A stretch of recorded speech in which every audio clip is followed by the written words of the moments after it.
ছুটির দিনের সকালগুলো আমি খুব স্লোলি শুরু করতেই ভালোবাসি। কোনো তাড়াহুড়ো নেই, কোনো অ্যালার্মের ঝামেলা নেই। শুধুমাত্র নিজের মতো করে দিনটাকে অনুভব করা। এদিনও ঠিক তেমনভাবেই দিনটা শুরু হয়েছিল। কাপ গরম গরম গ্রিন টি, শান্ত সকালের বাতাস আর আমার বেলকনি গার্ডেনের গাছগুলোর সাথে কিছুটা নিরিবিলি সময়।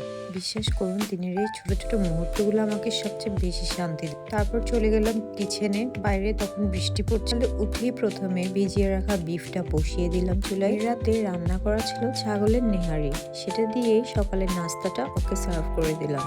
ও নাস্তা খেয়েই বাজারে চলে গেল, কারণ বাসায় কিছু ফ্রেশ ভেজিটেবলস অ্যান্ড চিকেন লাগবে।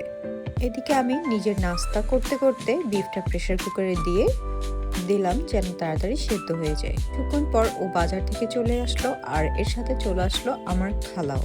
ওকে বললাম চিকেনগুলো ধুয়ে দেন, ভেজিটেবলসগুলো একটু গুছিয়ে রাখেন।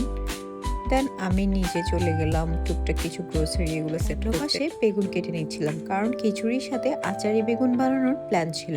আমার জামাইয়ের এই ডিশটা খুব বেশি পছন্দ। আমার অন্য সাইডের চুলাতে চিকেনটা বসিয়ে দিচ্ছিলাম। আজকে ভাবছিলাম খিচুড়ির সাথে চিকেনটা একটু ঝাল ঝাল করে রান্না করব। করতে করতে নিজের জন্য আবার আরেক কাপ লেমন গ্রিন টি বানিয়ে নিলাম। জানি না কেন রান্নার ফাঁকে ফাঁকে আমার হালকা গরম গ্রিন টি খেতে খুবই ভালো লাগে। মনে হয় নিজের জন্য একটু সময় বের করে নেওয়া হলো। এর মধ্যে আমি বেগুনটা করে নিচ্ছিলাম। আচারি বেগুনের সব প্রিপারেশন আমি আগে থেকেই করে রেখেছিলাম। আসলে খুব অল্প সময়ের মধ্যে এই আচারি বেগুনটা রেডি হয়ে যায় বলে আমার কাছে এই ডিশটা খুব পছন্দ। এটা খেতেও বেশ মজা, গেস্টের জন্য সার্ভ করতেও খুব এলিগেন্ট একটা ডিশ।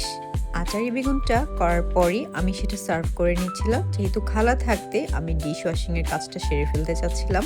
অনেকদিন ধরে ওয়াশিং মেশিনটাতে খুব ডাস্ট পড়ছিল। সেদিন মিস্টার ডিআইওয়াই থেকে ওয়াশিং মেশিনের জন্য একটা কাভার নিয়েছিলাম। সো ভাবলাম সেই খাবারটা সেট করে নিই। কাজ শেষ করতে করতে অলমোস্ট শাওয়ার নেওয়ার টাইম হয়ে গেল। শাওয়ার নিলাম, নামাজ পড়লাম, দেন সবার জন্য লাঞ্চ সার্ভ করে দিলাম। এদিন খুব কাছের কয়েকজন মানুষ এসেছিল। সো লাঞ্চ টেবিলে ছিল খিচুড়ি, আচারি বেগুন, বিফ আর চিকেন।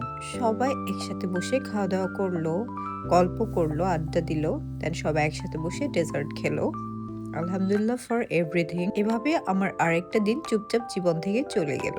মাঝে মাঝে মনে হয় আমরা বুঝতে পারি না কত শত মুহূর্ত নীরবে স্মৃতি হয়ে যাচ্ছে। তাই আমি চেষ্টা করি জীবনের প্রতিটা ছোট ছোট মুহূর্তকে একটু একটু করে উপভোগ করতে। আল্লাহ হাফিজ এভরিওয়ান, থ্যাঙ্কস ফর